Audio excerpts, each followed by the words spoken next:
Okay. So I guess we might as well begin. No problem. So my task right now is to welcome everybody. Bienvenue à tout le monde. It's our first Arts Innovation ever at the University of Ottawa. So we are very excited to see you all here. This is for you, for the students, to see what kind of job prospects you have and to get inspired by these wonderful alumni. So I hope that it is a great experience for you. And I look forward to hearing from you afterwards. Just come and flag me down and talk to me and give me your input. I would love to chat with you about it afterwards. It's my pleasure right now to introduce our Dean of Arts, Kevin Key, who is going to be introducing our keynote speaker, Richard Carleton. Thank you.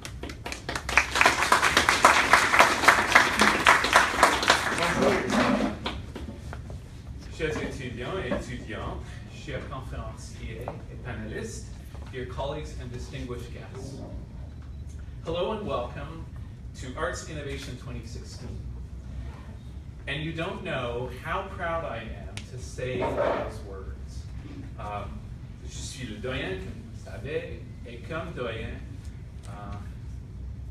it's just an honor and a pleasure to stand before you and to be part of the launching of this thing. I have some prepared notes because that's what I do. We prepare notes. But I'm going to go off script for a second to thank Elena Valenzuela, who is a force of nature and who saw the potential and the opportunity and the need to do this. And it's been an honor to watch her create this. I want to thank Luc Lalonde, who is here today as well, who has been a wonderful friend of the faculty. And I want to thank the distinguished guests at this table who represent arts and entrepreneurship. Every day I walk to work. J'habite dans le lit et je prends quelques minutes, 25 minutes, pour y arriver ici. Et tous les jours, je me promène, I walk by the STEM building. And I watch the building come down, and I'm watching now a building go up. Here's what's remarkable. I keep hearing people refer to this as the STEAM building. Parce que oui, on a la science, technologie, génie, engineering et mathématiques, mais on a aussi les arts. I keep hearing this across campus. It's becoming the STEAM building. Why is it becoming the STEAM building? It's becoming the STEAM building because of Elena. Because of the communications team, because of the people who are seated here at this table, who are saying, you know, in addition to all of those things that we typically put with engineering and math and entrepreneurship, we also know that arts is at the center. Les arts sont centrales. And we can tell a million stories, and the people at this table personify those stories of what an arts basis and foundation then gives you for a life of learning and entrepreneurial activity and success. And so congratulations again, and thank you for coming here. And this is just the beginning of something that is profoundly exciting on this campus for this faculty, for you as students especially. Alors, back to my notes. It's my great pleasure and it's my privilege to introduce our keynote speaker this morning and an outstanding alum, Mr. Richard Carleton. Thank you, Richard, for launching us today. We are extremely proud to count Mr. Carleton among the graduates of our Faculty of Arts a few years ago. Mr. Carleton received his Bachelor of Arts in History, my discipline as well, from our university, and magna cum laude, I hasten to add, before pursuing studies in law at the University of Toronto. Richard is the CEO of CNSX Markets, Inc., whose headquarters are located in Toronto. And in this crucial role, he's responsible for the strategic direction and management of the Canadian Securities Exchange. The Canadian Securities Exchange began operations in 2003 to provide an innovative and efficient alternative for companies looking to access the Canadian public capital markets. It is known as the Exchange for Entrepreneurs. Prior to this appointment, Richard served as Vice President of Corporate Development with responsibility for the technology operations and trading sales team for the CSE. He's also worked as a consultant on a variety of business development projects in the financial services industry with several major companies in Toronto and in New York. La conférence de M. Carlton aujourd'hui portera sur la pensée entrepreneuriale. Thinking entrepreneurially, penser comme un entrepreneur. Nous aurons l'occasion de bénéficier de l'expérience et de l'expertise de M. Carlton et de mieux comprendre les modes de pensée et les habiletés qui ont permis à ce diplômé en histoire et en droit de tracer ce parcours extraordinaire qui l'a mené aux plus hautes sphères de la finance. Je suis certain que cette conférence saura vous inspirer. I have no doubt. Sans plus tarder, accueillons notre conférencier, M. Richard Carlton.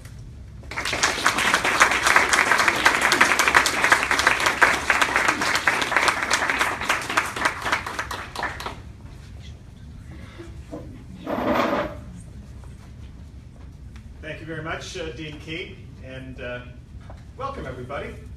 It's indeed a great pleasure to have the opportunity to, in my case, re-engage with the University of Ottawa community after many years of kind of being away a little bit. And as I say, I look forward to spending time here at the university again after 35 years away.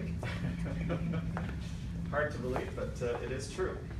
And have an opportunity to share some of my experience and my story with you. And I hope you can maybe take some inspiration, some ideas, and some thoughts about your own career and your future trajectory. And I will be around for most of the day. I have to catch the 5 o'clock flight back to Toronto this evening. But I look forward to meeting and speaking with all of you today. My Twitter handle and email address will be included with the package, and again, I look forward to following up with you afterwards as well. So basically today, I've got a half hour. I apologize. Ça prend 2-3 jours à ce moment pour moi de réclamer mon facilité dans la langue française. But if I do that, it will be, I'll be here for a couple of hours trying to get all my ideas. So, désolé, messieurs. I'm going to follow the rule of threes. And again, one of my encouragements is for all of you to make sure that you spend a lot of time working on your own presentation skills. It is absolutely key in any career, following any business that you'll do, to be able to clearly communicate and present your ideas in written and verbal form. The rule of threes is incredibly important. You have tell people what you're going to say, you say it, you tell them what you told them, and you tell them 3 things. So here you go. A little bit about me, what's going on in the world of business and finance, and most importantly, of course, what that will mean for you in the years ahead. But what you really want to know is how did a history nerd from the University of Ottawa, from small town Ontario, carve out a 30-year-plus career on Bay Street, right? Come on. Yeah. Okay. Okay, so it is actually kind of a funny story because I came to the University of Ottawa with a plan. It was the late 1970s. Canada was there was a tremendous amount of political and constitutional upheaval. I came from the small town of Peterborough, which is only 3 hours west of here on Highway 7. It might as well be 1 billion miles away from Ottawa in terms of outlook, diversity, culture, and everything else. Peterborough is the quintessential Canadian Rust Belt town. It's exactly like the towns in the Niagara Mohawk Valley in Upper New York State in Ohio. It was incredibly prosperous, and then all of a sudden it wasn't anymore. And if it wasn't for Trent Universities or Sanford Fleming College and a number of other governmental institutions, Peterborough would be in truly bad way. But as I say, coming to the big city of Ottawa with all the bright lights and action and everything, it was pretty exciting for a kid from Peterborough. In any event, I was going to learn French. Obviously, that's not much, but I was going to learn French, and then I was going to go to law school and become a constitutional lawyer and participate in the great constitutional Canadian debate that was going on at the time. So I got here, And I realized a couple of things. One, it's actually kind of hard to learn French when you grew up in Peterborough, Ontario, to the level where you would be, debating with some of the finest minds in Canada before the Supreme Court. And the other thing is, damn, I loved history. It really excited me, really talked to me. And of course, that was the first year experience. And I thought, why fight it? Embrace the history nerd within. And I know every one of you have got that passion somewhere. Don't reject it, embrace it, grab it. Because once there, it really became very easy to, and again, the excelling and all that stuff, that was just a byproduct of, again, my own love and passion for the subject matter. And the fun part about this story is that I was in second year taking British history from Professor Julian Gwynn, who I think is still with us in an emeritus capacity. And I did a paper on the origin of public finance in Great Britain. Now I know that's a scintillating topic. I can see the eyes rolling straight back up into the head. But it was a massively important development in England that they figured out, instead of Louis XIV in France having to basically steal money from the nobility and impose ruinous taxation on the farmers of France in order to finance their military and overseas expansion and development. Instead, what you saw was a system where the government established in the UK a national debt by issuing bonds, not just to the nobility, but to the rising merchant class. And in fact, it got to the point where people in the street, unemployed people were basically pooling resources to buy a portion of a bond that was being issued by the government. The interest rate was so attractive. But what that meant was hugely important. Again, it just talked to me, sorry I'm nerding out on you totally here, but again, you have to grasp, again, where this passion is coming from.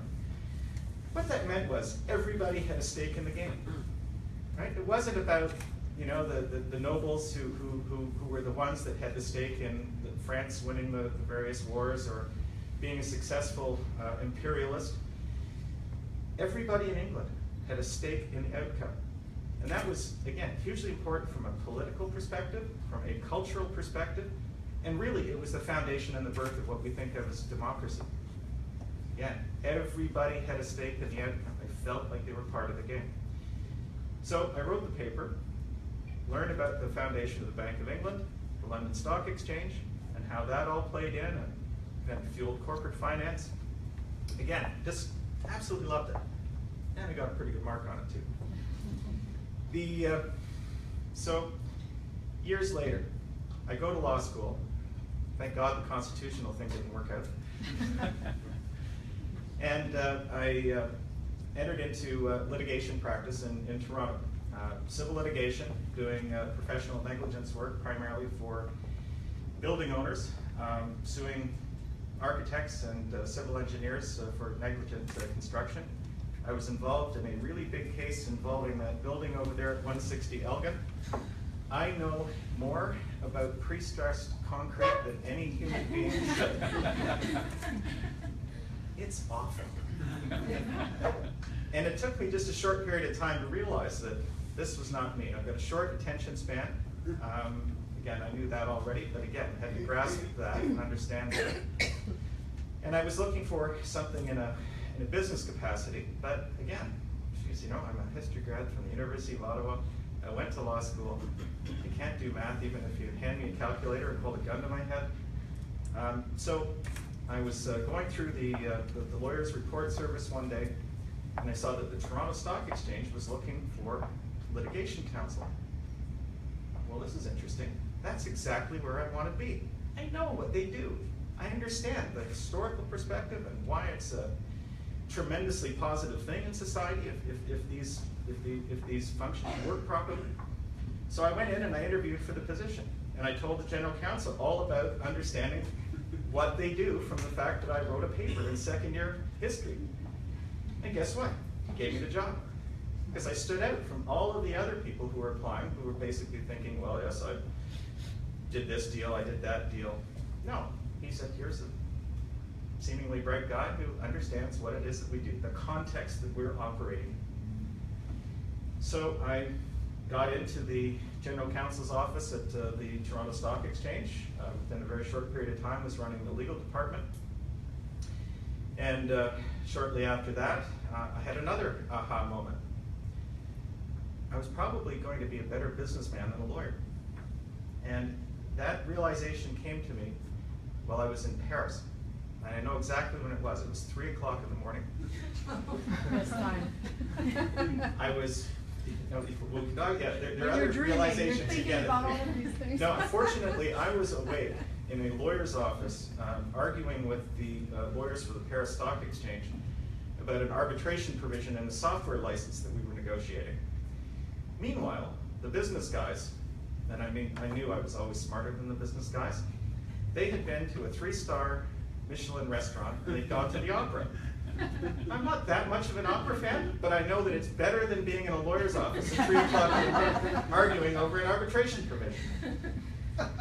So when I went back, yeah, you know, you've been in the lawyer's office at 3 o'clock in the morning arguing over the arbitration provision. So when I got back to Toronto, I went to the CEO and I said, you know, I think I actually want to move over to the business side. And he looked at me and said, what took you so long? So I moved over and quickly began to run a number of the business lines at the Toronto Stock Exchange. And within a short period of time, left the exchange to start my second career.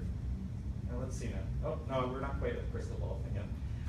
In any event, I worked as a consultant for 5 years. Dean Key mentioned I did do some work in New York for a couple of organizations. That was fun.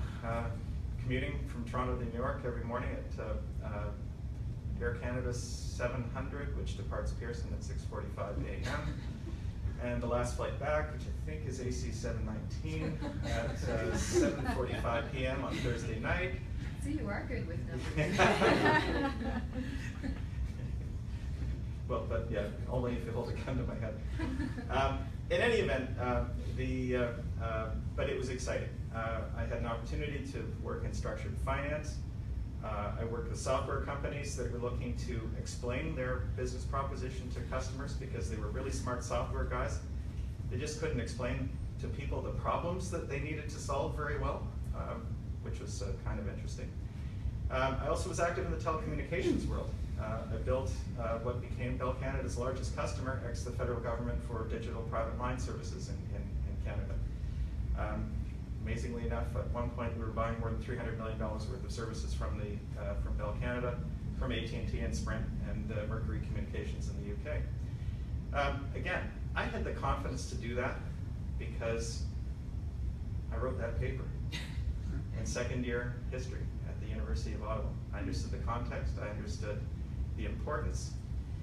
And again, some years later, the folks at the Canadian, what is now the Canadian Securities Exchange, asked me to advise them on the creation, assist on fundraising, and to bring this organization, which is now almost 14 years old, into being. And so we'll make a few observations about that. The other thing that my history degree got me was a wife. Not here at the University of Ottawa, unfortunately, but no, as I was thinking about my talk, I thought, I suppose I could do this.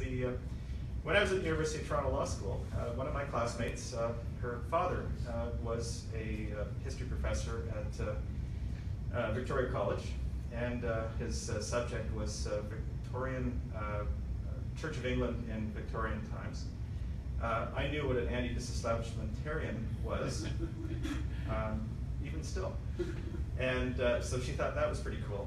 And when I met her grandfather, she's of German and Welsh extraction, and for obvious reasons, since he was living in the Pittsburgh area during World War II, he used to focus on his Welsh origins as opposed to his German ones. In any event, he said that the family was related to an infamous courtesan named Eleanor Glynn. He said, you know who Eleanor Glynn is or was? For some reason, again, from that same class actually, I remembered a poem that the Times of London had printed when Eleanor Glynn had gotten herself into trouble with some of the cabinet ministers in one of the ministries. And they were printing salacious stories about activities in her apartment. And so I looked at him and I said, would you like to sin with Eleanor Glynn on a tiger skin, or would you prefer to err with her on some other fur? Why I remembered that, I have no idea. That was the most compelling thing I've yet heard. In any event, with that, I was gold. I was, in any event, we've been married for 30 years now. So 2 kids and having a great time doing it. In any event, I'll just move on quickly because I've probably talked about myself for 2/3 of my allotted time, which was not what I intended to do. As far as the crystal ball goes, I used to have a lot of confidence in my ability to predict the future until last Tuesday. And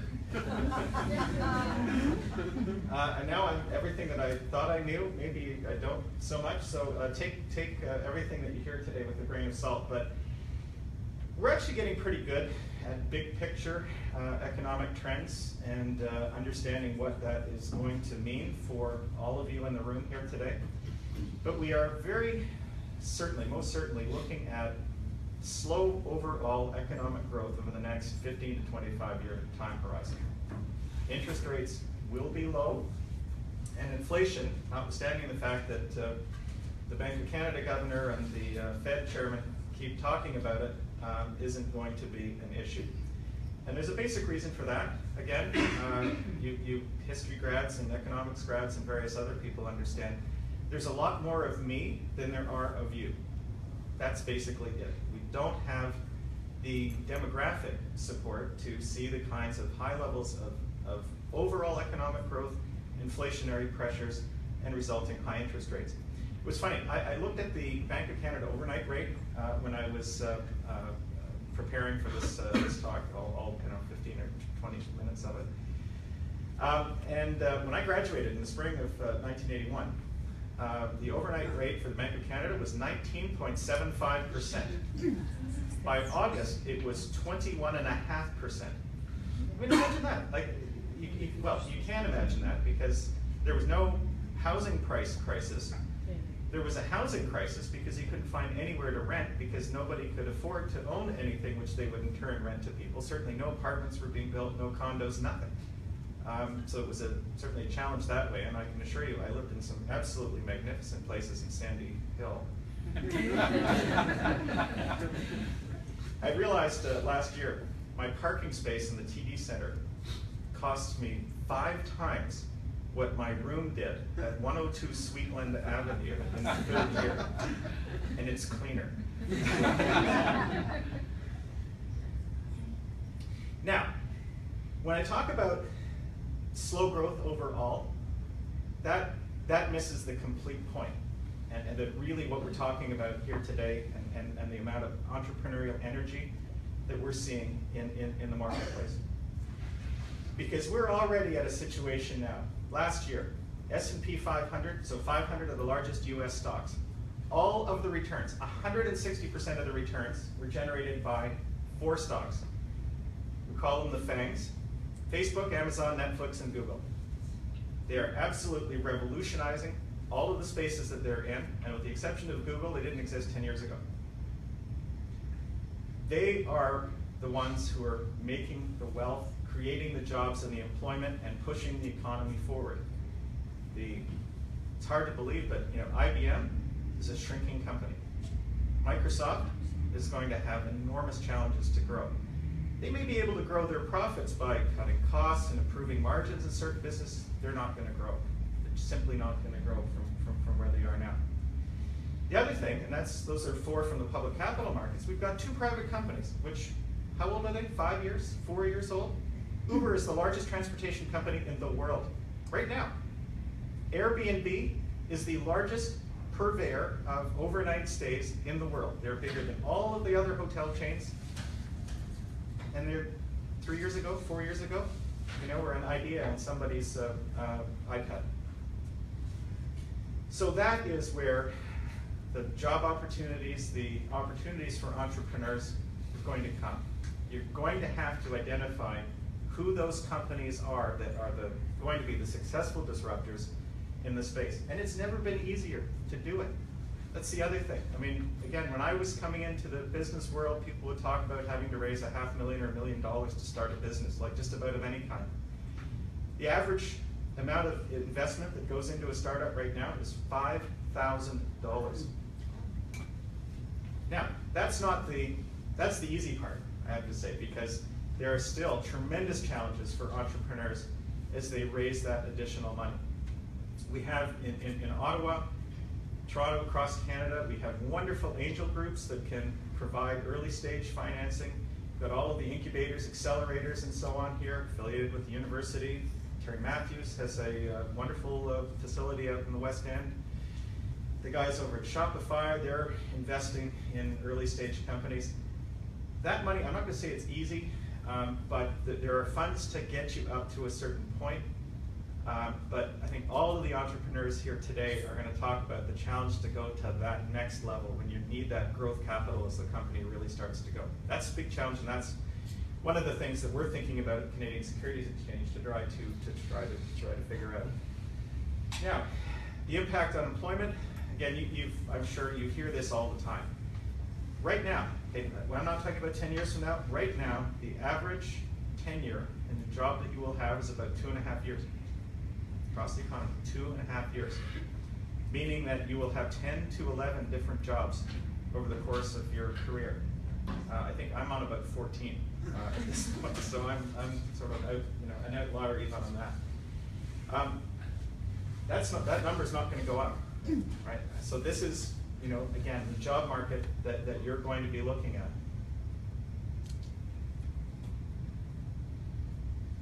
So what does that mean? What are the practical implications for the folks in the room here today?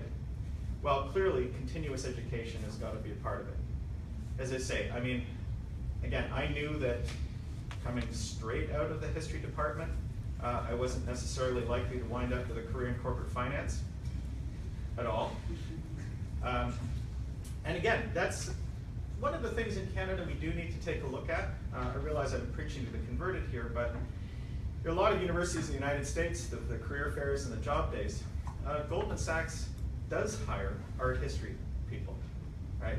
And Spanish linguists and history majors and so on. Canadian business doesn't do that to the extent that they should.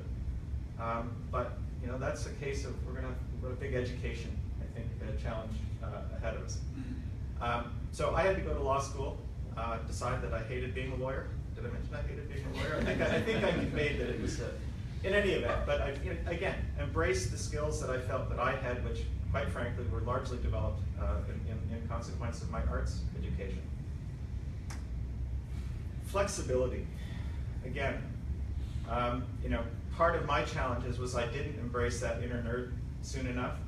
And because all the signs are there, like you'll see it, you know it. And as I say, when I did follow my heart and my passion, that's when things got a lot easier. We talk about entrepreneurship, and here's a terrible buzzword for you, entrepreneurship, which is one I've heard sort of over the years. Talking to some of the folks ahead of time, the Mark Zuckerberg story, Facebook guy, 22 years old, multiple $1 billion from Facebook or whatever. That is such an atypical story in terms of entrepreneurship. For starters, most people actually start their first business when they're in their 40s or early 50s.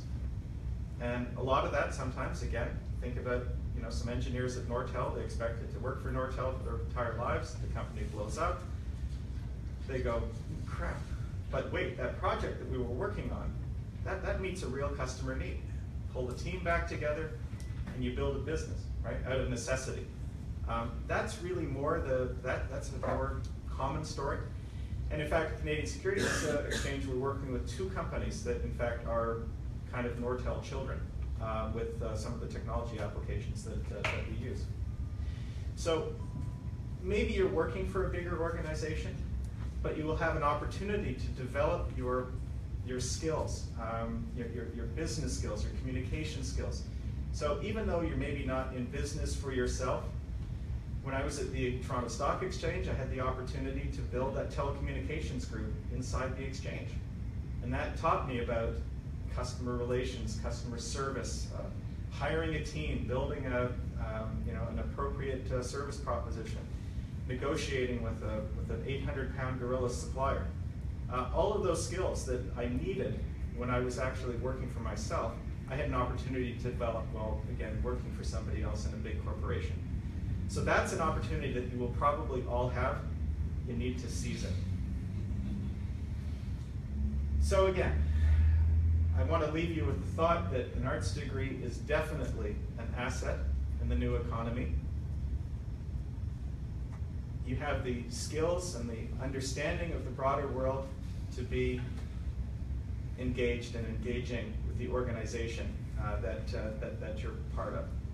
It was funny, yesterday I was reading a thing in the Globe about the general manager of the Chicago Blackhawks, and I'm not going to do a sports analogy here, I promise. But he was talking at the Athabasca University Sports Management program, and which apparently they support. And he was being asked, what do I do as somebody coming into an organization? What's your best advice? He said, be interested and be interesting. And I thought that was a spectacular, actually that's really what I'm saying here. So be engaged. Understand what your company's doing. Take a leadership role wherever it's offered and develop those skills and get noticed.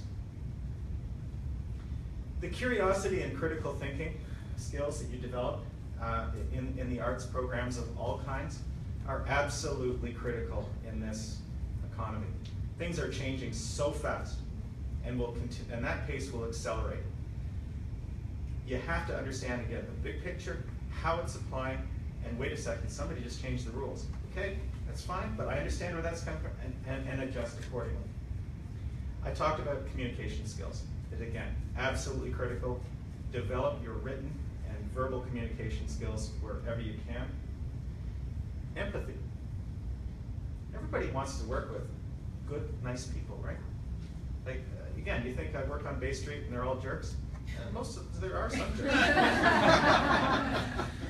Some real jerks, actually.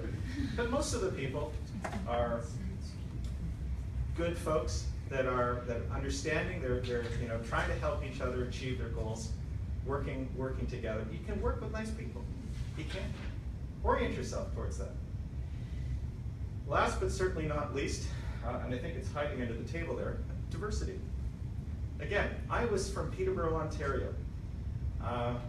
There might have been 3 or 4 families of color in the entire city when I was growing up. I came to Ottawa. Oh my God, there's people from all over the world. This is awesome. And now I work in Toronto, the most culturally diverse city, according to the United Nations anyway, in the world. And one of the things I wanted to do as we built our team was to make that team look like Toronto. It's a huge advantage because we have people calling us from all over the world wanting technical information about Canadian stocks. We have not yet encountered anybody that we can't talk back to them in their native language. It's a huge advantage that we have in Canada, and that's something that we really need to embrace and develop and show the world that, again, this is a real strength of Canada and the Canadian economy. I think I've just about run out of gas up here. Again, thank you for your time and attention. I will be here, as I say, for the course of the day. I look forward to speaking with all of you. I hope I've given you a few things to think about. I hope that I've inspired you in some small way. And again, it is such a great honor and privilege to come back to the university that was so important to my formation and my development. Thank you very kindly. Thank you very much.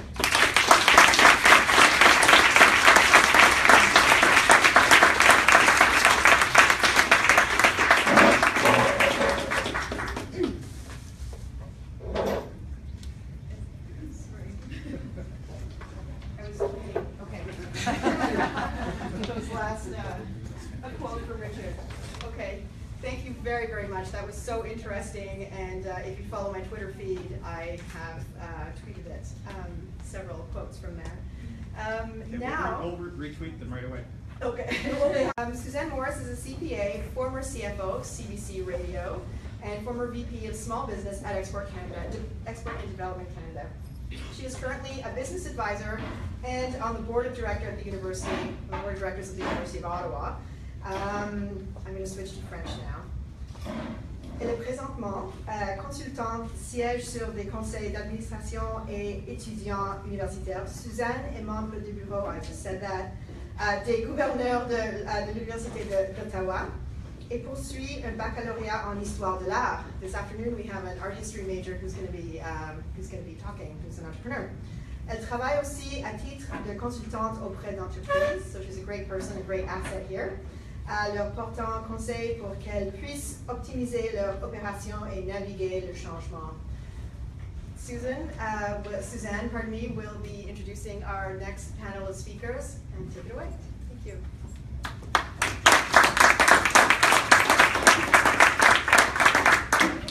Thank you very much, Elena. Good morning, everyone. Bonjour. So a few words on our format. We have this morning with us 3 amazing speakers, and they're going to each tell us their personal story of their journey through university and into their very successful careers. So I'm sure you'll be inspired, and please come up. Thank you. I'm sure you'll be inspired. You'll have lots of questions, so we are going to jump right into a Q&A session once each of our speakers have told us about themselves. Donc, je vous invite aussi, je vous encourage à poser vos questions dans les 2 langues officielles. Alors, permettez-moi d'abord de vous présenter nos 3 conférenciers. So let me start with Véronique Rivet. Donc, Véronique est titulaire d'un BA en allemand et en espagnol de l'Université d'Ottawa. Ms. Rivet is a sommelier, she's a wine writer, and an educator. She's also the top, the top female sommelier in the world.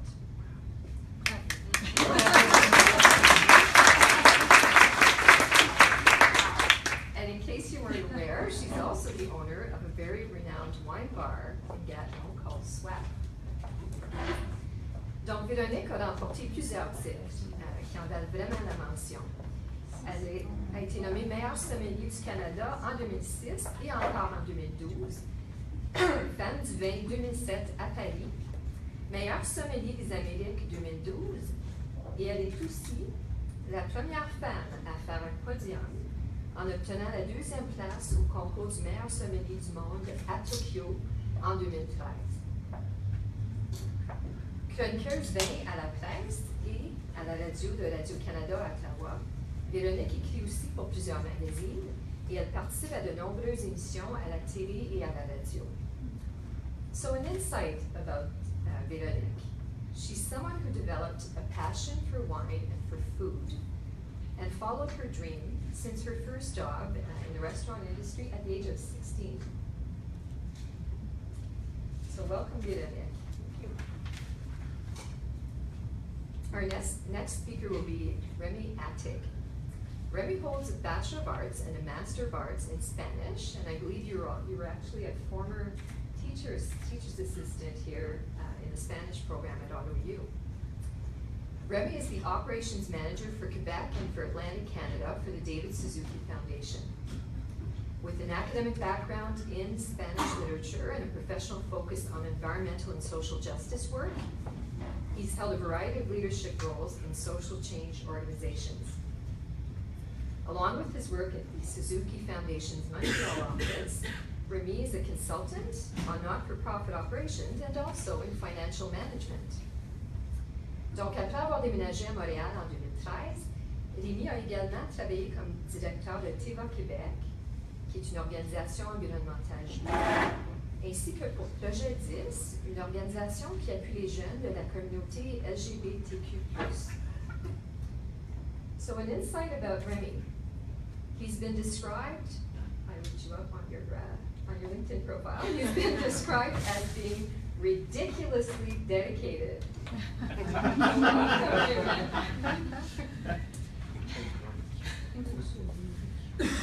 And last but not least, our third panelist is Sean Lynch. And Sean's got a very interesting background also. He holds a BFA in theater performance. And he's currently the Vice President of Strategic Accounts at Ottawa-based media tech success story, uOttawa. So prior to his work at UI, Sean also founded Rampant Digital, and he was the president of Red Star 18.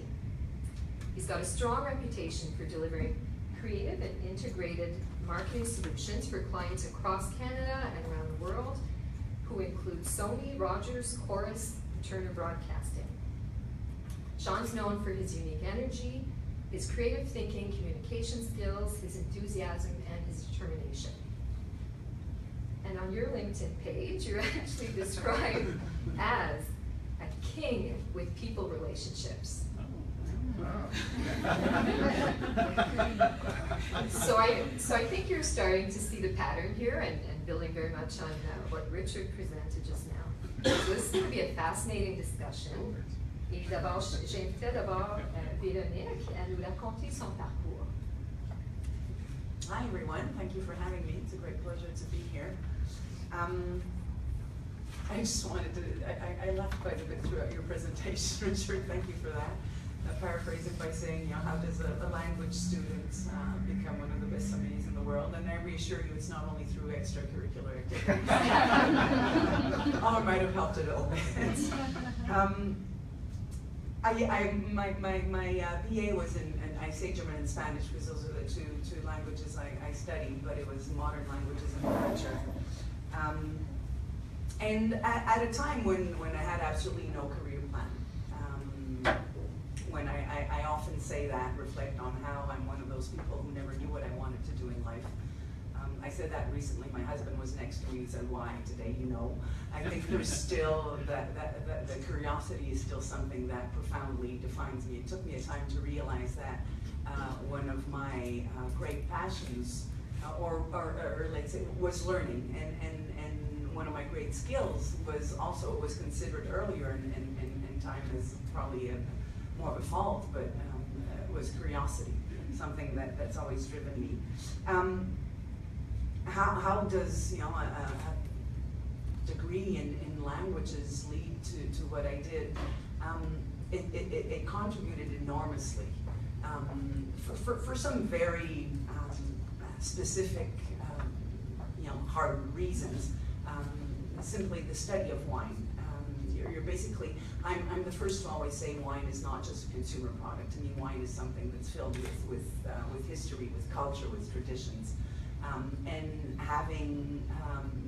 mastering many languages really opens up your mind onto the world, onto culture, onto history, onto everything that tout ce qui sous-tend tellement d'autres sujets. Et le vin, entre autres. J'ai compétitionné pendant une quinzaine d'années, 10 ans au niveau international, et j'ai beaucoup de collègues qui ont fait une croix, par exemple, sur les vins allemands. German wines can be extremely daunting because of the dramatic character. They're very organized, everything is very regulated. And so many people have a very hard time understanding German wines, but there's nothing more explicit than a label of German wine if you understand the language. So actually speaking that language makes learning German wines much, much, much easier. Knowing Spanish has helped me, of course, understand Spanish wines, but also by extrapolating, you know, Portuguese, Italian, thinking, developing a mind when you learn languages, develops your mind in a way where you can do these extrapolations, you know, from Spanish to Portuguese to Italian. As a general, languages are just useful no matter. As I said, I didn't know back then what I wanted to do, but I thought languages will always serve. But beyond the capacity of communicating and serving in whatever field you are, I think to be multilingual and just have that openness, that cultural openness is a great asset in whatever the domain. For me specifically, obviously, in the wine world was hugely useful. I had to travel a lot to learn about wine.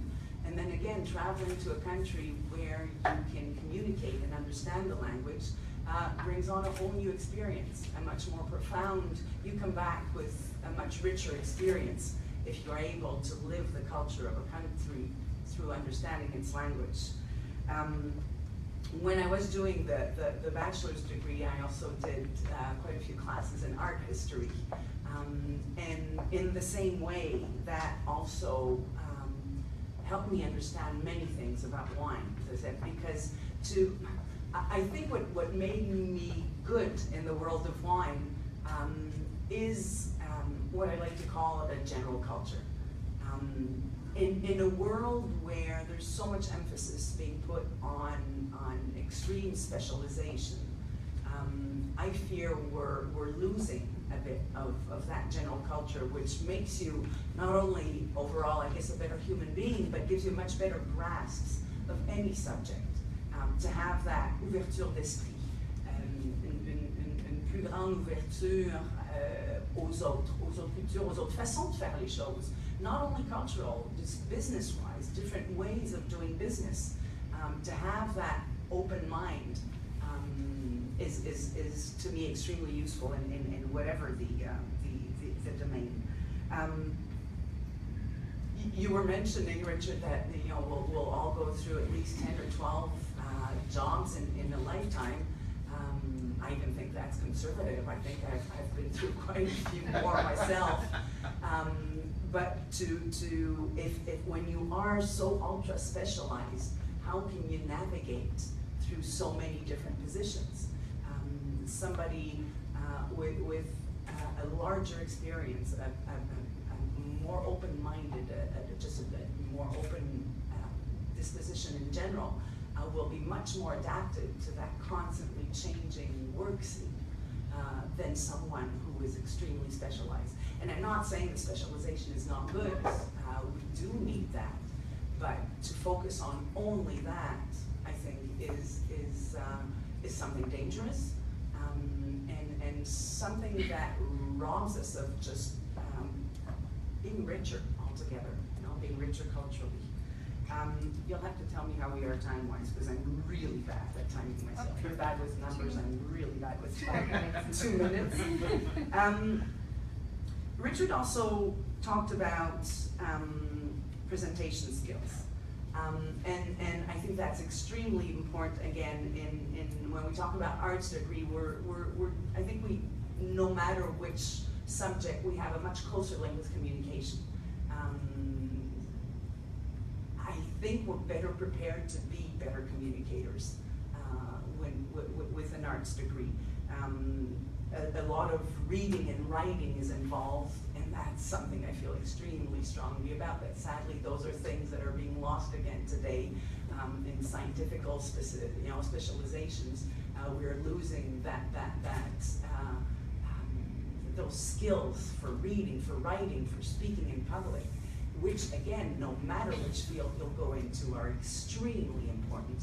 And I see it every day when hiring, when meeting with other people, the ability you have to communicate is I cannot stress enough how important it is and how big an impression it makes.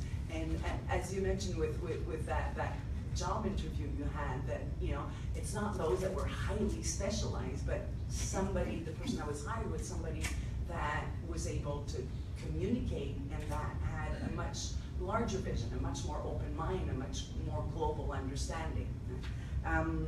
Well, I think we'll talk a bit more about specific entrepreneurial things in the past as we go. So I might not go into there, but we often talk about artists as being slightly crazy. If you ask a lot of people that have started businesses, they will also tell you entrepreneurs are a little bit crazy. I'd like to think that I totally embrace the word and the concept of craziness, but I think what it actually is simply a capacity to think outside of the box, to evolve in a way that's not as linear, and might be perceived as scary to some to have a path that is filled with zigzags. But to me, once again, I think it just makes you a fuller, more complete, richer person with a stronger, richer experience and able to deal with much more in life in general than when you are too uniquely specialized in one domain. I think I have to stop there. Very good.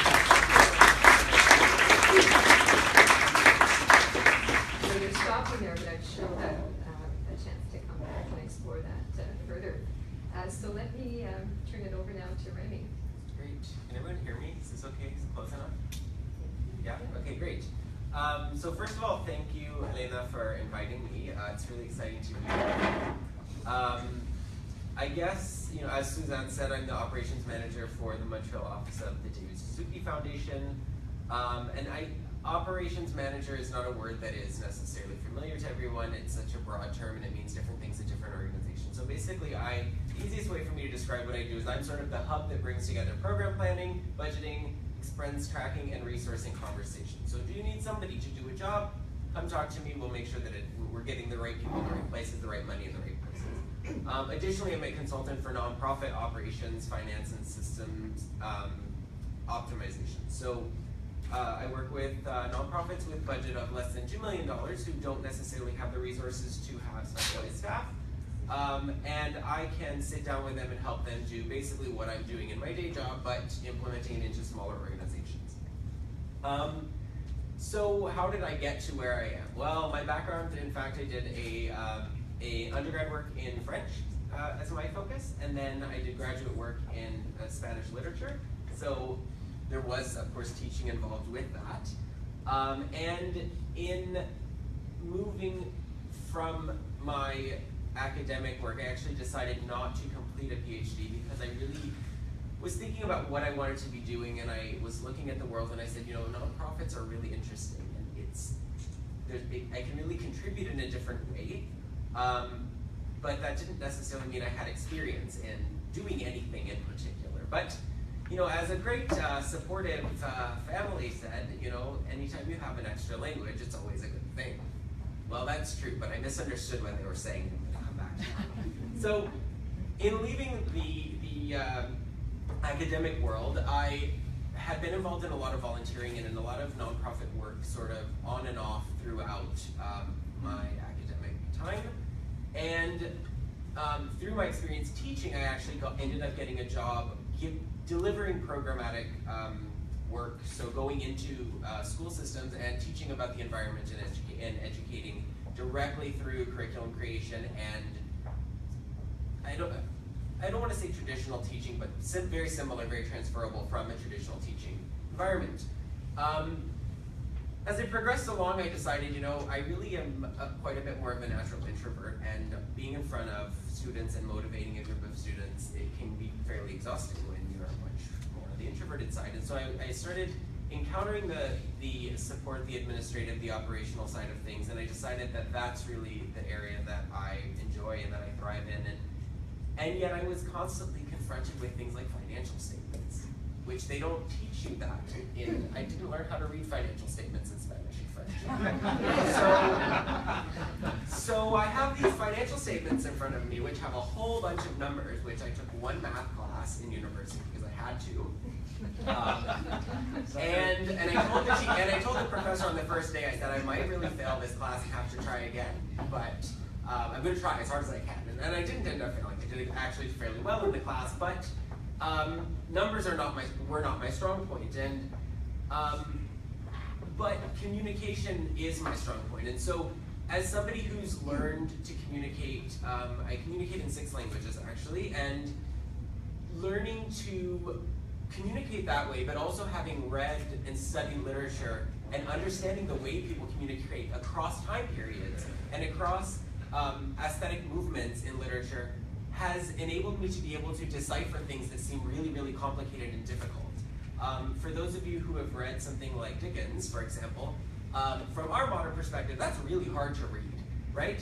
But the more and more you do it, the easier it becomes to figure out what someone is trying to say. So in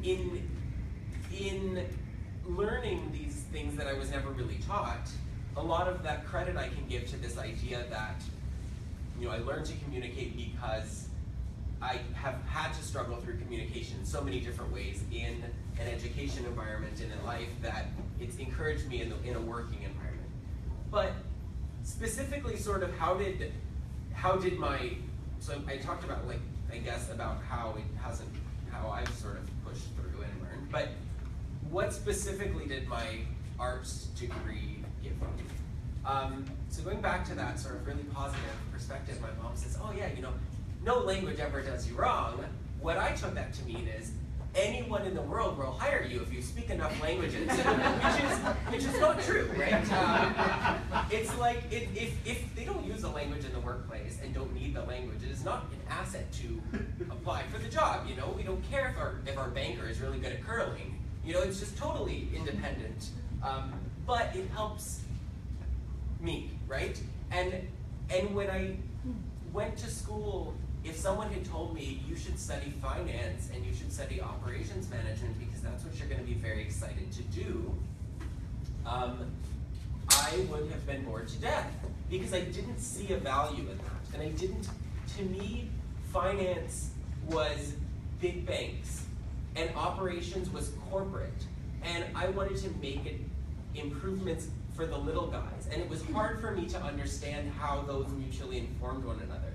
And so, but working in the nonprofit sector and saying, you know what, we have to have the right resources in the right place so that we can help the little guy, all of a sudden the context is, whoa, I need to learn this. And by having studied something that I was passionate about, instead of studying something that hyper-specialized me and taught me the skills, it created in me a culture of learning. So I get excited to go to professional development workshops. I get excited to open up a free online course and say, you know what, I have no idea what I'm doing, but I've got to tackle this thing and I'm going to learn about it, and I get really excited. And I think it's because learning in and of itself was never intimidating to me because I was focusing so much energy on learning something that was motivating in and of itself for me.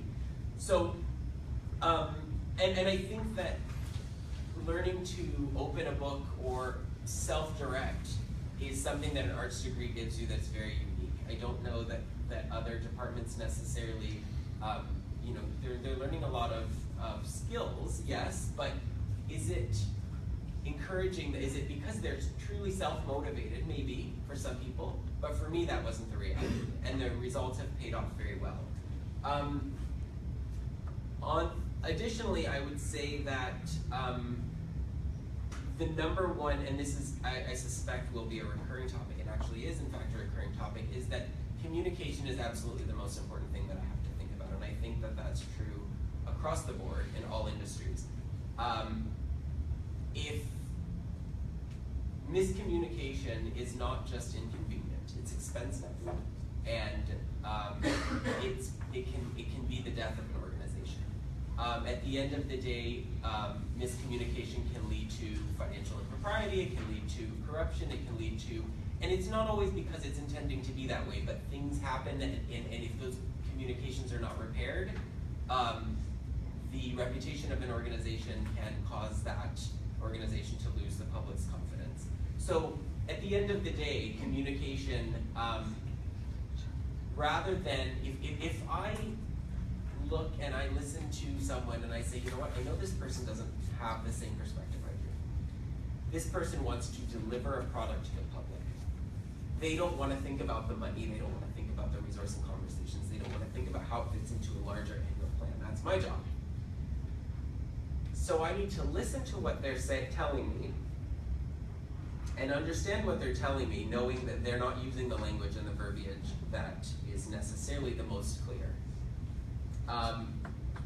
And then I need to be able to take that information and look backwards. Okay, what have we done in the past? Where could this lead? Is there a potential conflict coming? Right? There's through that clear communication, it allows me to organize those thoughts and make sure that we're not going to have to be doing backtracking, because every time you backtrack, you're spending money. We don't think about it that way, right? But that's money that's not helping the little guy. So communication, I think, is something that from the arts degree perspective is absolutely, has revolutionized, you know, that approach to my job, I think, is what really makes all the difference. And then in the sort of more entrepreneurial side, why did I decide to start a consulting business? Was because there are a lot of nonprofits who are afraid to have the conversations that they need to be having. So having worked in a number of nonprofits and with a number of nonprofits, there is this sort of rejection that I felt early on, which was finance is corporate. conversations are for big companies. Budgets and financial statements are hard to read and kind of don't really matter as long as we've got the money to do what we're going to do. And that's not a very healthy long-term approach to running an organization. But, so I saw a need in particular, and I think that from an entrepreneurial perspective, that's really what entrepreneurship is. It's seeing a need and figuring out what can I do to support and to fill that need, right? So I believe so passionately in what so many small community organizations are doing. You might have someone feeding the hungry on one side of the spectrum, someone supporting trans people of color on the other end of the spectrum, churches, synagogues. There's such a wide variety of nonprofit organizations, the environment, arts programs, it just goes on and on and on. And yet many of them don't have the resources, to hire specialists in this type of work. And so I saw that there was this need, and I decided, I don't know it all, but we can figure this out together, and we can ask each other the right questions and have the right kind of conversation. And I'm certainly by no means an expert in everything that I do, but I think having a bit of the humility to recognize that and to know when you don't know the answer, but falling back on our degree resources and sort of culture and mindset and saying, I don't know the answer, but give me a week. I'm going to find the answer. I'm going to share that with you. So that's, I guess, my perspective, and you guys have found it interesting. Great.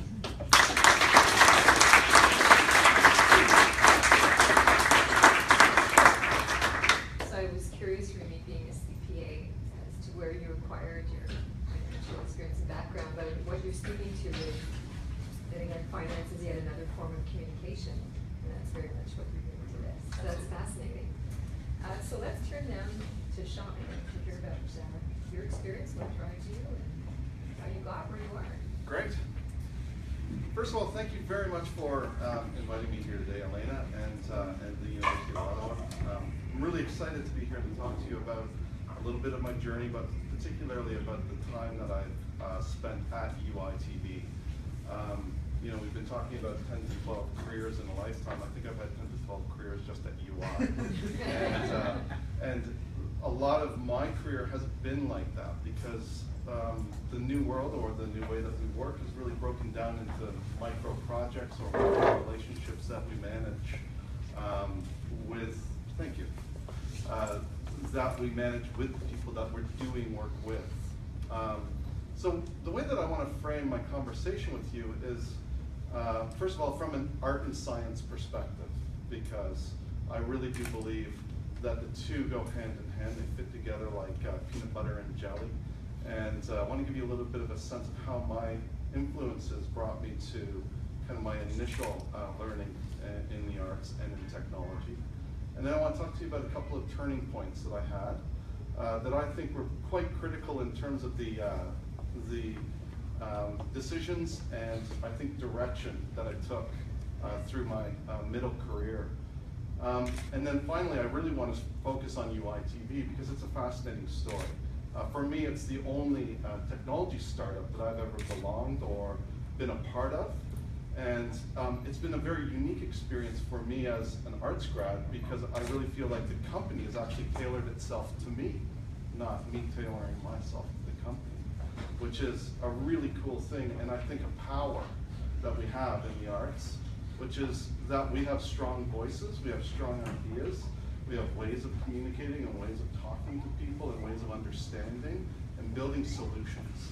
And ultimately, when we're having a relationship, whether it be a business relationship or a collegial relationship that you're trying to work through a situation or an issue, it is the power of being able to understand and solution together that I think is really what the arts brings us. So two major influences that I had growing up. First of all, any Arts Canterbury grads in the crowd here? No? Well, I started off at Arts Canterbury up in Alta Vista as a theater major, and I had a misspent youth. And so discovering theater for me was finding my voice.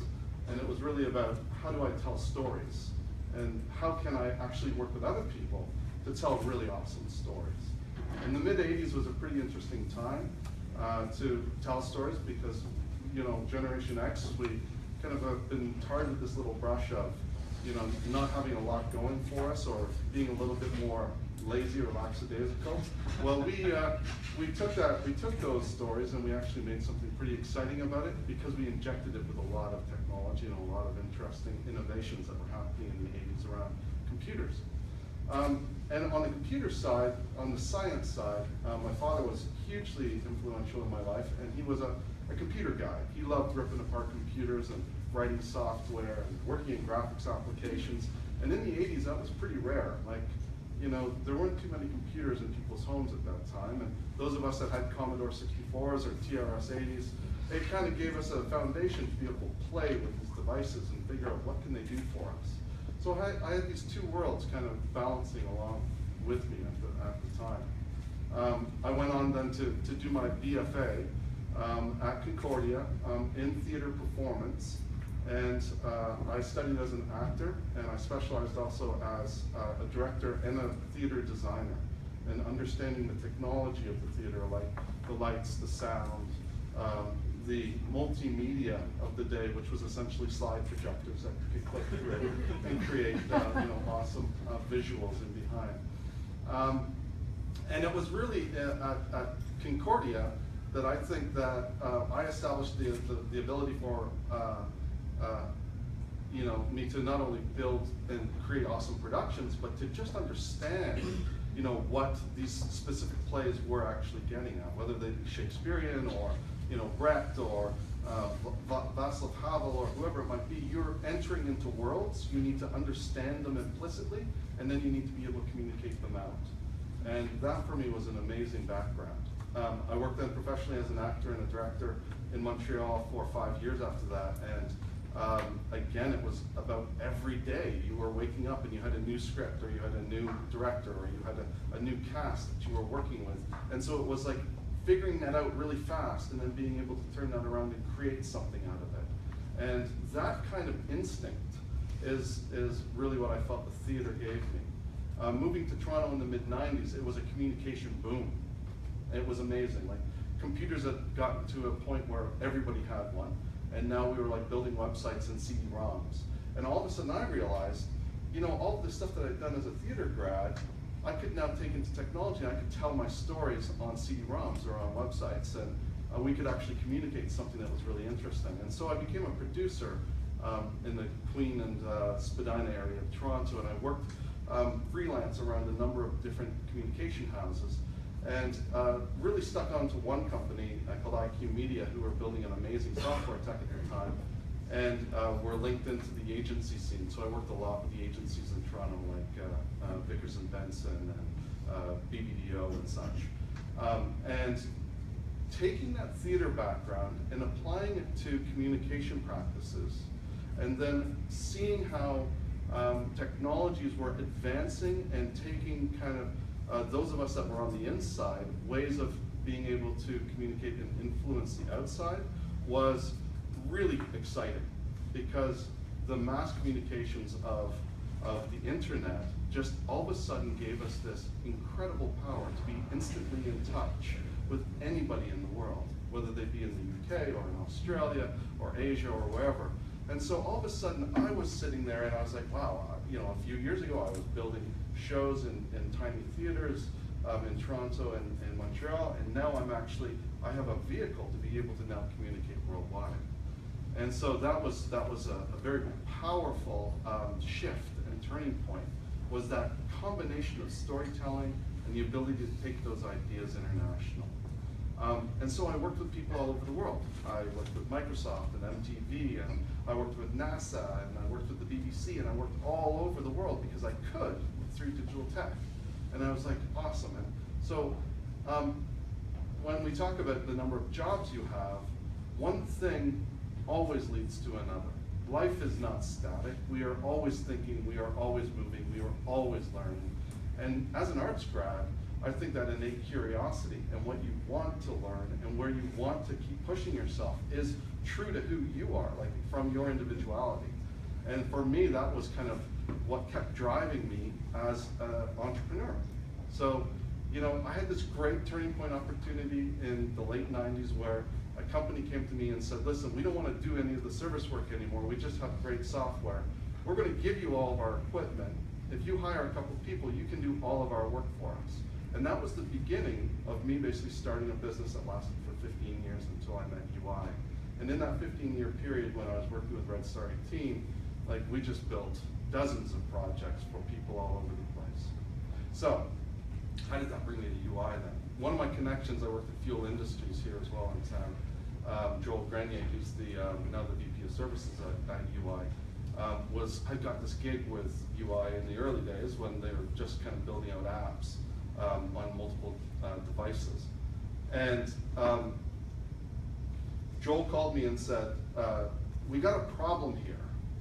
We need to solve a presentation issue that we have. We're going in front of a really big audience in the United States to tell them how our technology can help them solve their multi-platform issue in television. And they're all the leaders of the industry, and we've never built a TV app before.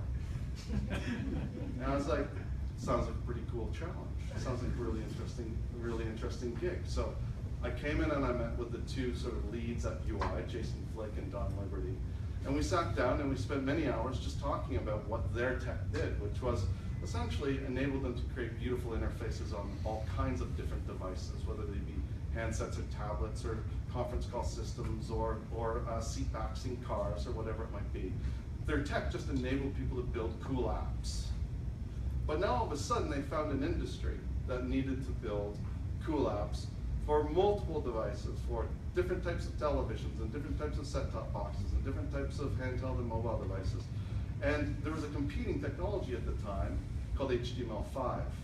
And HTML5 was kind of the way that everybody got their apps onto these devices. And so we were going down to actually deliver this presentation at Cable Labs in Colorado. And we essentially created a 30-minute play around our technology coming and conquering HTML5. And we went and we delivered this presentation, and we were literally up against the titans of industry, like some of the biggest innovations that you've seen or heard about in the television industry in the last 3-4 years. We were competing against them in this presentation, and we delivered our pitch, and we showed our tech, and we created this whole set like a living room, and we showed how these devices interacted with televisions. And at the end of it, it was almost a standing ovation, because people realized that the limitation of the technology that they were already using was flawed, and that the only way to actually create really cool interfaces was to use the UI tech. And so we won that competition. And that was the first time that really the world, because people were there from all over the world, cable execs, media execs, broadcast execs, they saw our tech beat the incumbent. And it was through story, through actually building that conversation with them, that they all then felt that they could come and talk to us about how we could do that for them. And so that story, that initial story, brought us together, myself, Jason, Joel, Don, and we started to think about how can we actually take this and productize it now? You know, before we could just build anything for anyone. Now we want to build for the TV industry. We want to solve that problem. We want to understand it deeply. We want to talk to everybody who wants to talk about it, whether they be executives in broadcast companies or developers or website creators within media companies. Anybody who wants to talk about it, let's talk to them about it. And so that's what I've done for the last 3 years in various different roles. I've worked with Rogers, I've worked with Chorus to understand their problems, to give them solutions. I've worked with Turner Broadcasting down in Atlanta to understand, you know, deeply what their challenge has been and to apply our software solution to what they need to achieve. And ultimately, you know, now, which is really crazy and absurd when you talk about being an entrepreneur and being thrown into interesting situations, I'm on the West Coast and I'm working with all the major studios to understand how do we set up an infrastructure there, a way of working with the studios so that we can continue to take our technology into these large organizations. So as an arts grad theater guy who used to build small shows in black box theaters, Now I'm working with the studios to try and figure out how do we best work with them. And so I gotta say, and this is wrapping it all up, through all of this, through all of the experiences and all of the turning points, I'm going to pull off from the sort of the values of what UI has established and myself as part of the executive team, what we actually firmly root ourselves in. And it's really got to do with attitude. And it's really got to do with 4 things that we have kind of zeroed in on that we really see in ourselves as a company, but also all the people that we bring together that we work with and hire. The first is being creative and just having the curiosity and knowing that there isn't always one way to do something, that there's always a solution. The second is building relationships, and clearly having friends and knowing people and getting to know more people because you know more people, and the whole networking side of being an arts grad is massive, it's huge. The third is challenge everything. And if you're building relationships, it doesn't mean you're a jerk or an asshole. It means challenge stuff because you need to change, and we need to change, especially arts grads. We need to change what's out there. I guess that's my 10 minutes. No, that's easy. It's good talking. Yeah, and It's time to go public, Sean. It is. And so by challenging everything, you are not, you're not being a shit disturber. You are just asking, what can we do here differently, and how can we make things better? And arts grads are awesome at doing that. And finally, you gotta give a shit. And that means going in there, owning it, being audacious, just grasping an opportunity and running with it when you see it, when it's in front of you, is, in my opinion, just, if you go down the route of, I'm just going to kind of focus and zero in on something, and because I've done that one thing and I've done it really well and I'm great at it, somebody's going to give me a job. It's not. It's not. From a, owning your life and owning this world from an audacious perspective, you give a shit, you go out there and you own what you are and what you feel passionate about, other people will feel passionate about that as well. So, thanks.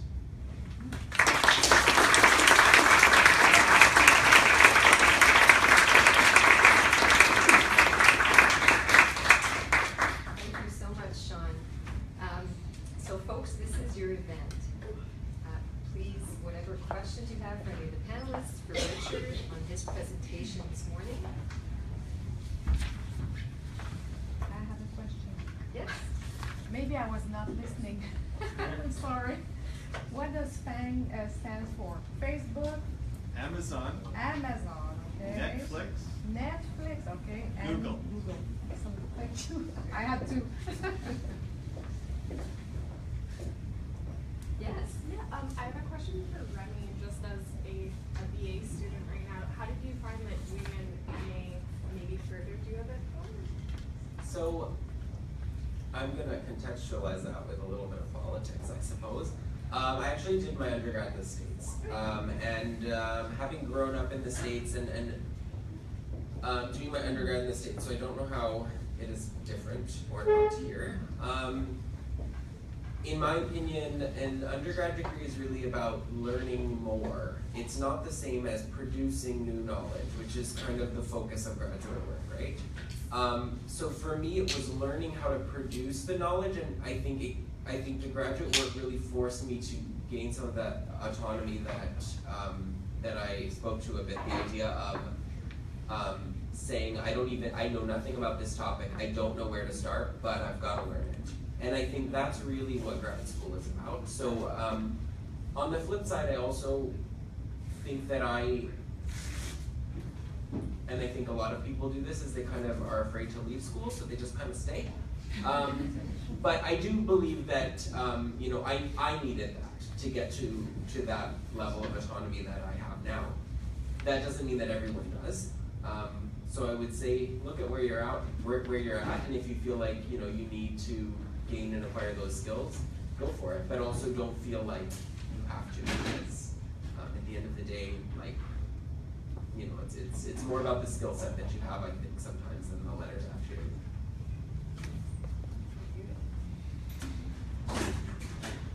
So as a student, I'm going to ask the next question. Part of the theme today was about an innovative mindset, and clearly the three of you very much, that shone through your comments this morning. Is that something like you reported, how to develop it, and how do we as students develop an innovative mindset? I don't know how you develop one, but I think that I read a lot of Seth Godin. Does anybody here read Seth Godin? He talks a lot about the lizard brain and the things that prevent us from doing things. And what I love about Seth's work is he talks about how to get over that lizard brain.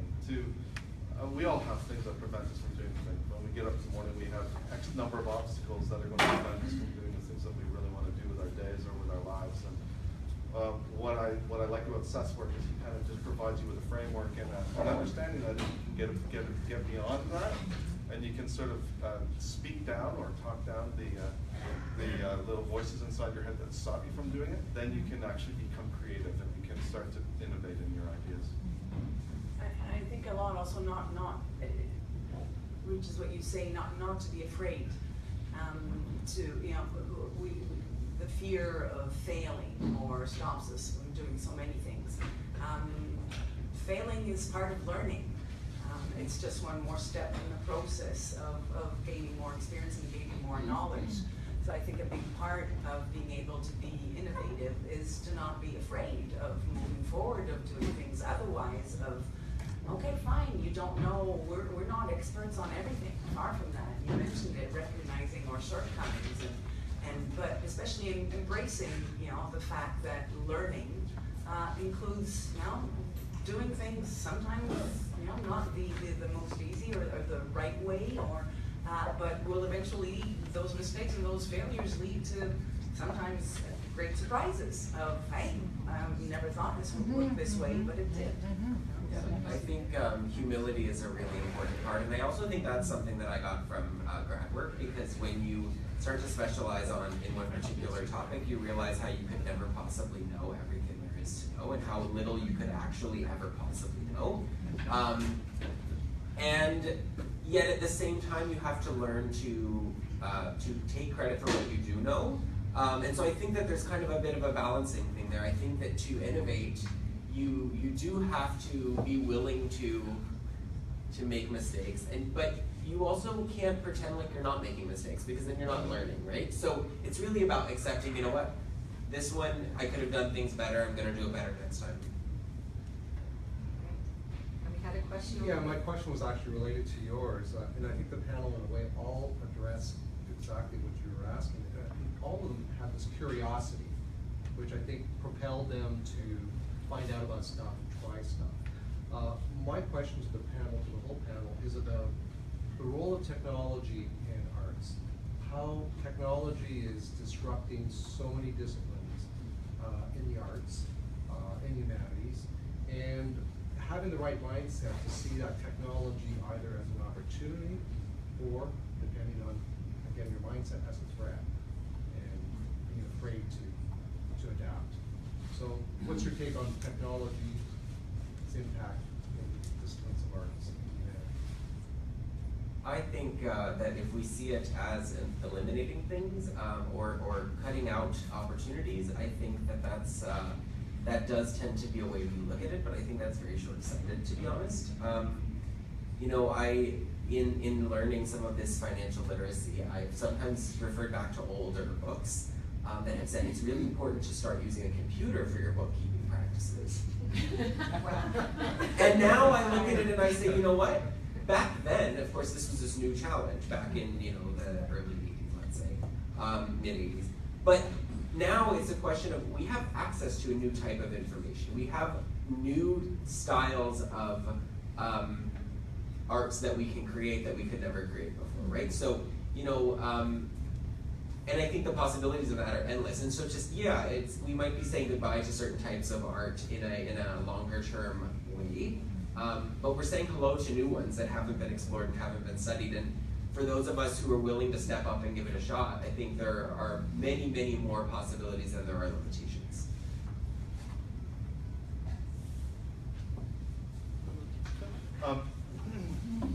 Technology, for me, is kind of part of the art. And I am always trying to see where we're going next. And so, you know, from early video games to where we then went into a network era and started building websites to then social media era. You know, the PC has like radically changed the way that we all live our lives today. So much so that like when I was in university, we had something called leisure studies, because they actually thought that computers were going to do all this work for us and we just get to chill out. And that didn't really come to fruition, did it? I don't know how many emails you guys get today, but I got a ridiculous number.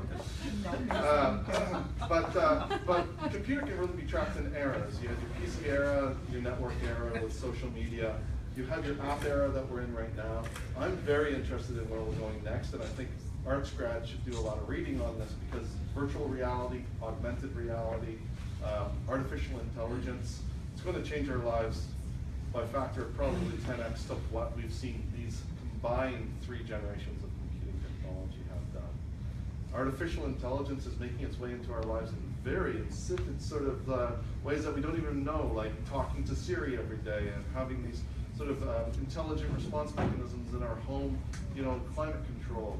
And you know, it's interesting how AI is learning more and more about us and is gathering all that information in central repositories like Amazon and Google and Facebook, that's getting to know us very deeply and be able to tailor things for us. And so I think as we advance forward, there's an opportunity for arts grads to not just take that at face value, to critically understand it and to question it and to ask, how do we work with this and potentially use it to our advantage, and potentially create new businesses around it. New ideas, whether they be creative or, you know, software based, whatever it might be. There's just opportunities that lie in those new innovations. In my case, for one example, in terms of learning, because we're constantly, in my field as sommeliers, we're constantly processing new information, I guess for everyone. The information just explodes. It has made my life easier. I tend to think in my early years, I lost so much time finding the right resources when I could have just been studying those resources. But even by saying that, it wasn't lost time. That's also skills you develop. Having to look for information and knowing where to find it, that's a very useful skill. So, you know, I was going to say I lost time, but no, it wasn't lost time. But definitely, my life is much easier now in the learning process because there's so much more information available. It's also a double-sided thing. There is so much more, but is it all reliable? But that also helps us continuously to develop our critical thinking. And, so I think it's all how you approach it, how you perceive it, how you comment se l'accapare cette nouvelle technologie. Mais il y a énormément de positifs. Oui, une question au fond. I think the mic's coming your way. I'm not going to formulate, no. So, I don't know how to formulate this question very well. I'm just going to kind of wing it here. I'm going to pick up a few things from what you said and just take on you. You keep mentioning art graduates here, although this was generally open to the public from how I was able to get the seminar. So I sort of found it through an app. So also you mentioned some people shouldn't be afraid of leaving school.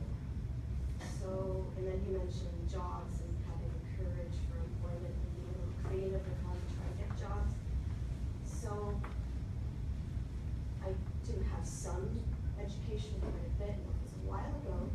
Is it always necessarily, and also you're entrepreneurs, and often entrepreneurship, part of the power of entrepreneurship is that you don't necessarily always finish school. Like that's kind of the spirit of being an entrepreneur. I mean, that's what drives the best entrepreneurs from what I remember. They don't want to discourage people from graduating, you know, because that's not, they've also spent money to the school, like, right? finish and you mentioned graduates. This is open to the public, so is it always, these day and age, should you not still feel like you can apply for jobs without a degree? It seems like if you're creative and you still have that in you, you should still feel confident if you know you have what it takes to still apply for a job. I don't know. Yeah, That's absolutely. my question. Yeah, I think I know where you're Because I coming went to from. OCA, that was a while ago. Yeah. I'm a mother, and single mother. Yeah. I should still go and apply for a job. You should. I should. Yeah, absolutely. I think That'd be there good. are constructs that have potential. Especially entrepreneur stuff. Yeah, no, go out Did you there and guys do even it. graduate? I know you did, and you Yeah. did. Did you all graduate? Oh yeah. I'm sure that you're entrepreneurs too. Not all entrepreneurs graduate. That's true. Not all entrepreneurs graduate. I know. Like, well, Mark Zuckerberg dropped out of Harvard. Yeah. No. Yeah. Would you allow someone who doesn't have a degree What's to that? just apply for a job? And Bill Gates did too. Yeah, Bill Gates dropped out of school. Well, that's as the whole well. point, often. Yeah. Well, you keep saying, would you But said a few times, would you allow? And I think the question is, no one's stopping you from applying. That's your call, whether you're applying for the job.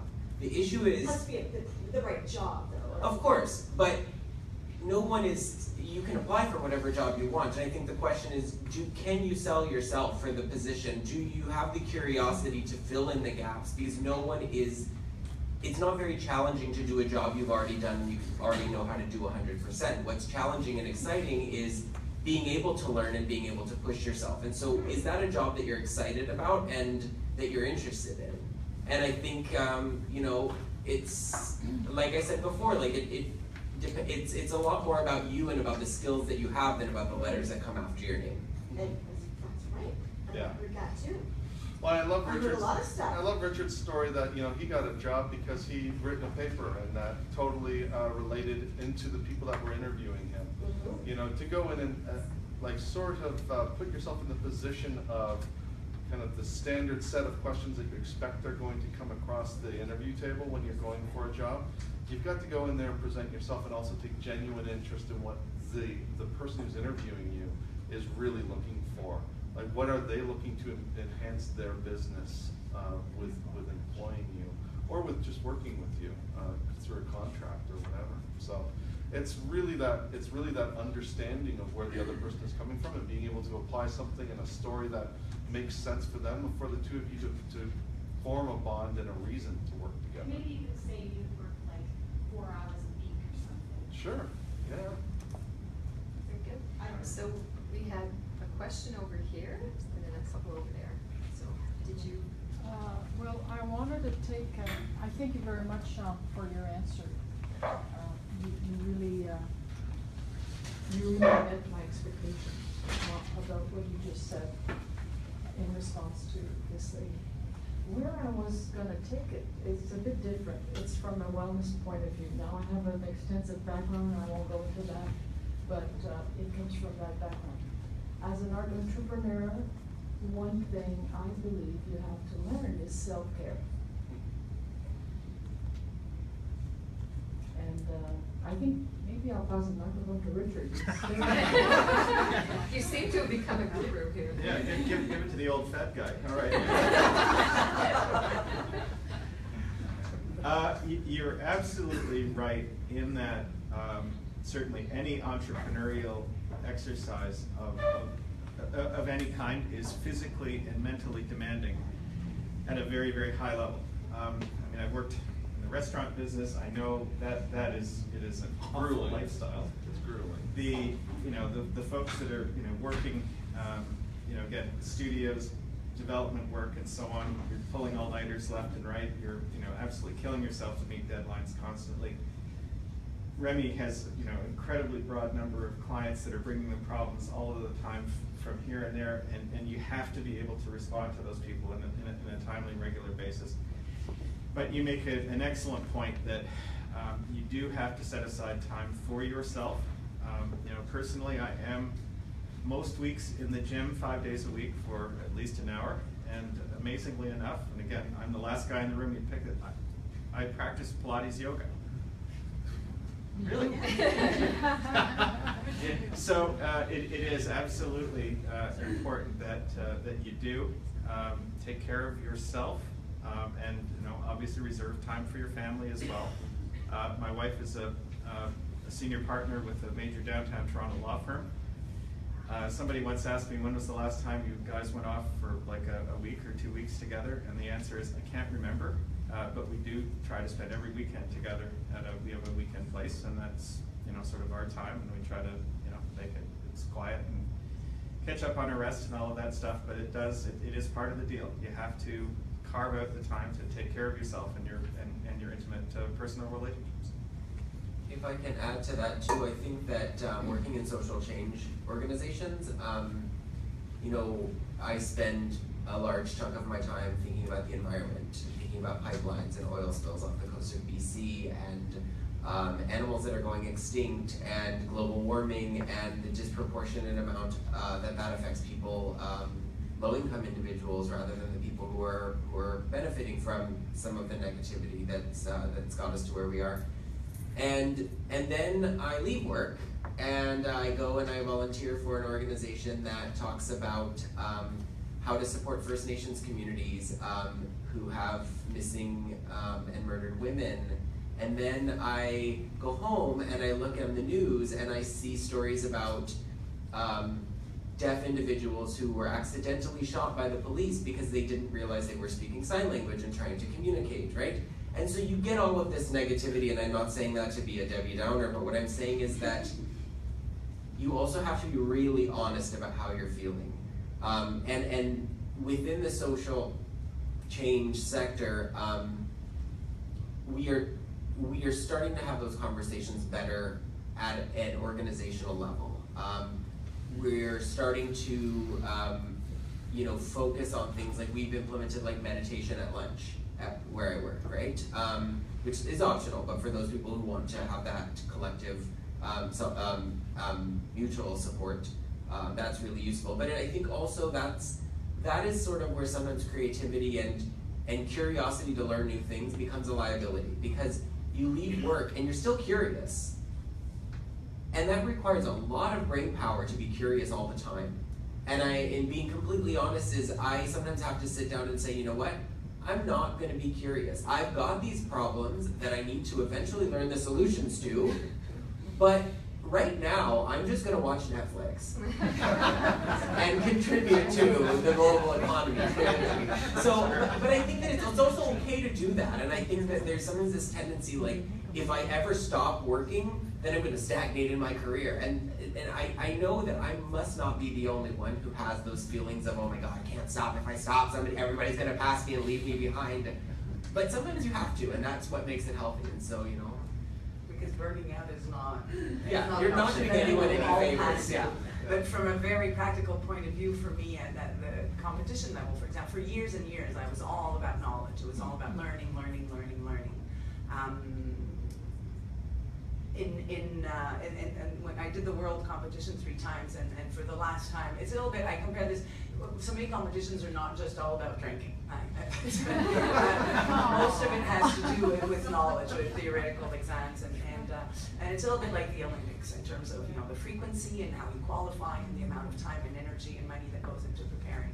And for the last one, when I finally made the podium, for the first time, I became much more conscious about taking care of myself, and I think that tremendously helped me. The famous saying, "Un esprit sain dans un corps sain, healthy mind in a healthy body." I truly believe in that. And again, it's great that we have this passion and this curiosity that's always pushing us to move forward, to keep on learning, to keep on being creative and finding solutions. But again, if that leads to a burnout, you're not helping your cause in any way. So I think it's definitely something everybody should consider, and probably from an earlier stage on than later.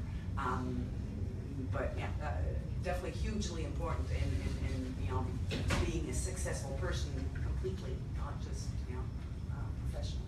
So we have a few seconds left. Did you want to? Yeah, I'll just give my perspective on that. You guys have all covered the mental wellness and having good relationships with your friends, your family, taking time for yourself, avoiding burnouts. But the one thing I have experienced a lot is travel, is being always on a plane, always in cabs, going to new cities, going to new restaurants, meeting new people. And that comes with it its own grueling kind of demands. And I love it. Like, I love traveling, and I love going all over the world and meeting new people, as I'm sure a lot of the people in this room do. But you need to take care of yourself when you're doing that. And you need to just come up with a few of the things that will ensure that you stay healthy while you travel. Because it's a great opportunity. I talk a lot about social media and the benefits of that, but there is nothing better than actually meeting somebody face to face and forming a relationship with them in order to be able to work and do business with them, or to just have a joint session together. So if you wind up in a career where you are doing a lot of traveling, just put the research into making sure that you're taking care of yourself while you're on the road as well. Well, very good. Unfortunately, we have to cut it off there, but I think that is actually a nice, healthy, balanced place to end the discussion. Are the three of you able to stay with us for lunch? Yes. Okay, well, excellent. So those of you who had questions and didn't get a chance, our guests are here, and we have a lunch between now till 1 o'clock. So I'd really, really, really like to thank our three guests, our four guests actually this morning. I think you've given us a wonderful, rich perspective, and I believe it's all being captured on video, so I'm sure if you go back and look at it, and I certainly will, there's a lot of insights there, and I think in one morning you've been given some really good, almost a good toolkit for how you start your work world. So thank you all very much, and wonderful presentation.